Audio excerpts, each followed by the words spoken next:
Hey hi, இன்னைக்கு வீடியோல நம்ம என்ன பார்க்க போறோம்னா அழகான ஒரு crown puff எப்படி பண்றதுங்கறத பார்க்க போறோம். அதுக்கு முதல்ல hair preparation பண்ணிக்கணும். hair preparation பத்தின வீடியோ உங்களுக்கு descriptionல கொடுத்திருக்கேன் பாத்துக்கோங்க.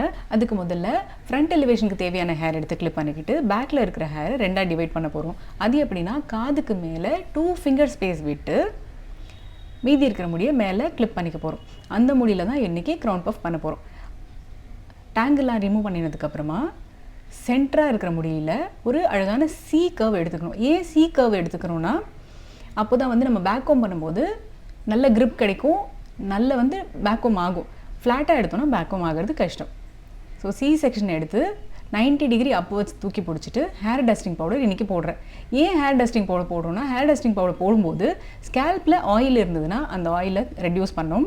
அதே மாதிரி வால்யூம் நல்லா லிஃப்ட் பண்ணி கொடுக்கும். நல்ல grip-ஆ இருக்கும் பேக் கோம் பண்றதுக்கு. அதுக்காக ஹேர் டஸ்டிங் பவுடர் நான் ஸ்கேல்ப்ல போட்டுக்கறேன். ஸ்கேல்ப்ல இருந்து 1 இன்ச் அளவுக்கு நான் வந்து ஸ்ப்ரெட் பண்ணிக்கிறேன். ஸ்ப்ரெட் பண்ணினதுக்கு அப்புறமா பேக் கோம் நல்லா பண்ணிக்கிறேன். பண்ண முடியை செட் பண்றதுக்கு மீடியம் ஹோல் ஸ்ப்ரே அடிச்சுக்கிறேன். அடிச்சு ஃப்ளை ஹேர் எல்லாம் செட் பண்ணி எனக்கு தேவையான அளவுக்கு ஸ்ப்ரெட் பண்ணி வச்சுக்கிறேன். இதே மாதிரி ரைட் லெஃப்ட் என்டையர் அந்த crown பார்ட் எடுத்துறணும் இல்லையா அது ஃபுல்லா இதே ப்ரொசீஜரை ரிப்பீட் பண்ண போறேன்.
பேக் கோம் பண்ண ஹேர் எல்லாத்தையும் ஒன்றா எடுத்து ஓசிஸோட ஷைன் ஸ்ப்ரே அடித்து செட் பண்ணிக்கிறேன்.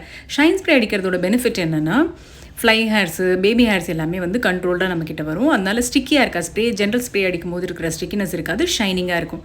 இப்போ டீசிங் கோம் வச்சு எல்லாமே செட் பண்ணிக்கிறேன். இந்த ஹேர் ஸ்டைலுக்கு வீடியோவில் யூஸ் பண்ணியிருக்க எல்லா ப்ராடக்ட்டும் உங்களுக்கு டிஸ்கிரிப்ஷனில் கீழே கொடுக்குறேன் பார்த்துக்கோங்க. இப்போது மீடியம் ஹோல் ஸ்ப்ரே அடித்து செட் பண்ணிக்கிறேன். இது பஃப் வந்து கலையாமல் இருக்கிறதுக்கு நமக்கு நல்ல ஒரு grip கொடுக்கும். மறுபடியும் நல்லா கோம் பண்ணி செட் பண்ணிவிட்டு சென்டராக பிடிச்சு எந்த இடத்துல நமக்கு வேணுமோ பஃப் எந்த இடத்துல வேணுமோ லிஃப்ட் பண்ணவும் வேண்டாம், ரொம்பவும் லிஃப்ட் பண்ண வேண்டாம், கீழும் இறக்கி பண்ண வேண்டாம்.